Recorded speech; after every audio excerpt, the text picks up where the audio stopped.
我係阿 Kate，今日繼續行 Queen Victoria Market 維多利亞市場。上集就行咗乾貨市集同埋蔬果嗰部分啦，咁今日就會主要行下魚類、肉類同埋熟食嗰部分嘅。咁而家一齊出發啦！行過咗主要賣蔬果嘅地方，就會嚟到呢度啦。呢個位算係將成個維多利亞市場分開咗兩邊。週末嘅時候，呢度會有好多熟食車㗎。呢架冬甩車叫做 The American Donut Kitchen， 佢幾出名㗎喎，Time Out Magazine 都介紹過。原來佢已經喺度賣咗70年冬甩㗎啦，超勁啊！每次經過呢，都見到好多人排隊咯，睇下排晒長龍啊！知道佢咁厲害之後呢，我都排咗次隊，買咗啲嚟食。7個半5個算係幾平嘅。佢個樣係咁嘅，唔係中間通窿嗰隻，外面呢仲有一層砂糖添。咬咗一啖，原來超好食咯，差唔多係我喺澳洲食過最好食嘅冬甩啦。裏面係滿滿嘅士多啤梨醬啊！一般澳洲嘅甜食呢，其實都幾甜嘅，但係呢個唔會咯，佢個甜度啱啱好。有冇人都食過啊？留言分享下你哋覺得好唔好食啊？仲有間賣呢種旋風薯片嘅，佢有好多隻味可以揀㗎。仲有意大利雪糕啦，呢度仲有炸雪糕啊！呢間青口幾乎次次嚟都係必食嘅。大家睇下個價錢，呢度13、14蚊就有交易啦，真係超平咯！喺餐廳食嘅話，可能要差唔多成20蚊啊！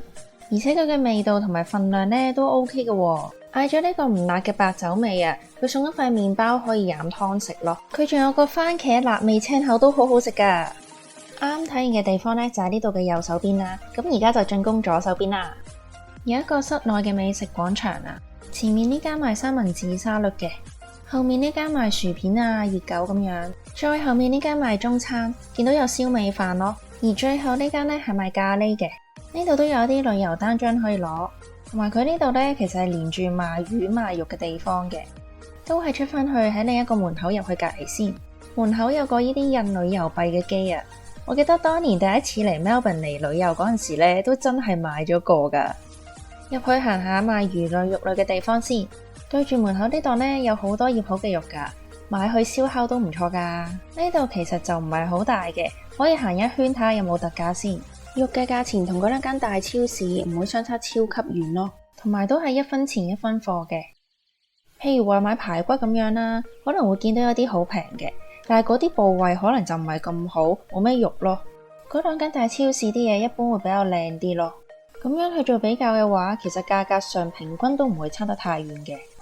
但係同蔬果一樣啦，呢度有好多喺超市買唔到嘅肉嘅部位啊，例如豬肚啊、豬手咁樣。之前我咪喺 Facebook post 過5蚊煮咗2大鑊豬手嘅，嗰啲豬手就係喺呢度買噶啦。呢一檔嘅 T 骨牛扒賣25蚊1公斤，仲有呢種煲湯嘅豬骨，嗰兩間大超市都係冇嘅。呢檔啲煲湯骨賣到4蚊2公斤。咦？和牛都有得賣喎，Grade 7嘅和牛成嚿買嘅話呢，特價大概30蚊1公斤。呢邊連豬紅豬腸都有得賣啊！嗰兩間大超市應該係冇豬嘅內臟賣嘅，內臟嘅話就係見過雞心同埋雞腎咯。豬腳呢度5蚊6隻，我買過5蚊7隻嘅。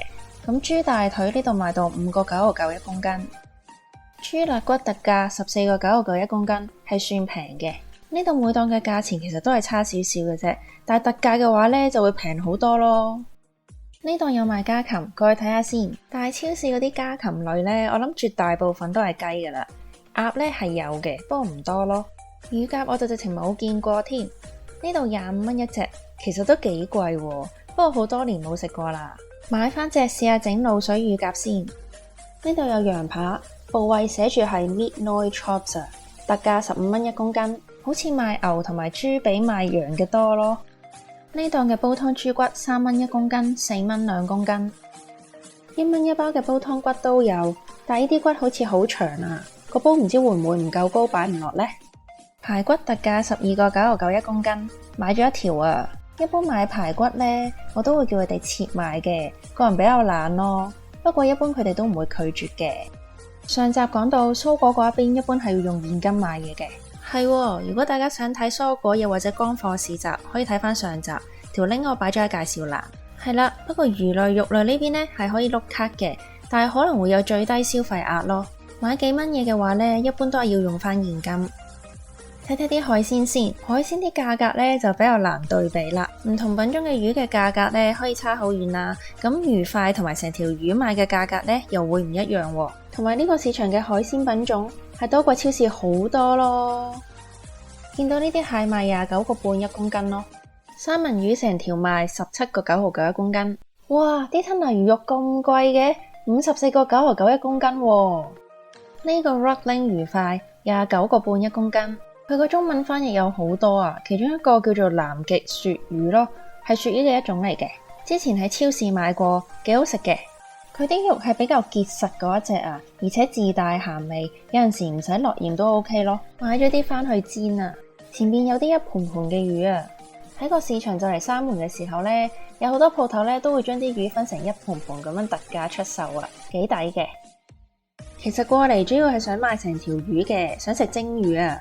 買咗條鯛魚17.9一公斤，呢條大概16蚊咯。等佢哋將條魚清咗先。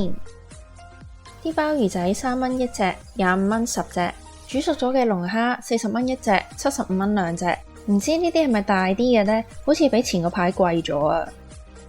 呢一檔有三文魚頭、三文魚骨賣，佢就冇標價嘅，但係之前買過好平嘅啫，2蚊有成條魚骨噶啦，用嚟滾湯都唔錯噶喎。呢一種魚骨超市都係唔會有噶啦。呢度又可以穿過去另一個賣其他食品嘅地方。呢邊比較多啲西餐嘅半成品咯，例如芝士啊、意粉等等，係超級多唔同種類嘅芝士同埋香腸啊！中意自己整披薩又或者意粉嘅話呢，真係可以過嚟睇下。仲有紅酒、白酒啦。呢度上面掛咗好多唔同種類嘅意粉啊！仲有啲麵包啊、批啊等等嘅食品。呢邊會比較多現成可以食嘅嘢咯。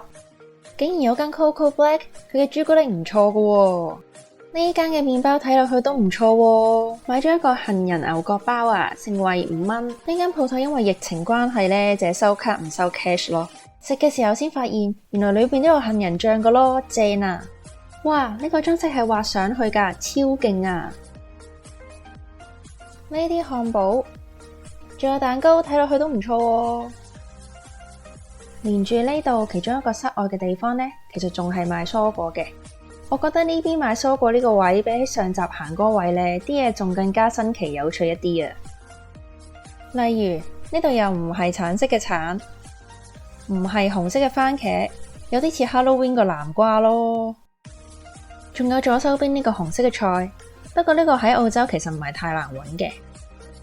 嚟 QVM 買餸呢，最好呢要帶翻環保袋啊！又或者呢，我見到好多人呢就用頭先推住嗰啲車咯。因為呢，其實佢呢度買嘢呢，俾你呢唔會有啲抽住嗰啲膠袋咯，可能都係一啲紙袋啊，譬如買魚，又或者買菜嘅話呢，都係得呢啲袋嘅啫，所以帶個環保袋會好啲咯。市場嘅外圍仲有唔少商店嘅，除咗餐廳之外，仲有賣裝飾嘅、賣衫嘅、賣香薰蠟燭嘅、賣書嘅鋪頭等等，咩都有得賣啊！有陣時真係覺得維多利亞州對於古建築嘅保育做得好好咯。呢一個市場其實係喺1878年正式開幕嘅，又係100幾年歷史噶啦。而呢個地方呢，已經列入咗澳洲國家遺產名錄入邊。喺市場嘅內外呢，都有呢啲介紹呢個市場歷史嘅版啊。以前呢個市場連足球隊都有喎，展板上介紹咗好多歷史事件啊。諗下呢，可以間中喺國家文化遺產入邊買餸，都係一件幾得意嘅事嚟嘅。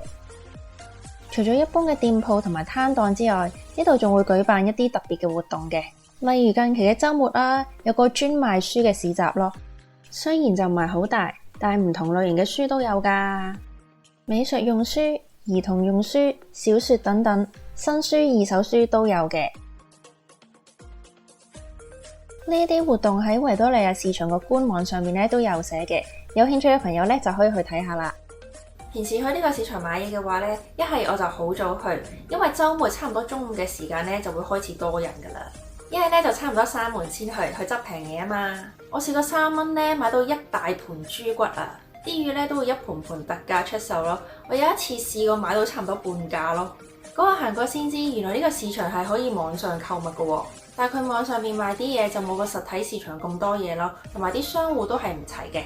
不過如果你唔想出門口，又想買到啲大超市買唔到嘅食材嘅話咧，呢個都可以係一個選擇嚟嘅。咁今日就講到呢度，中意我條片嘅話咧，就記得俾個 like 我同埋 subscribe channel 啦，拜拜。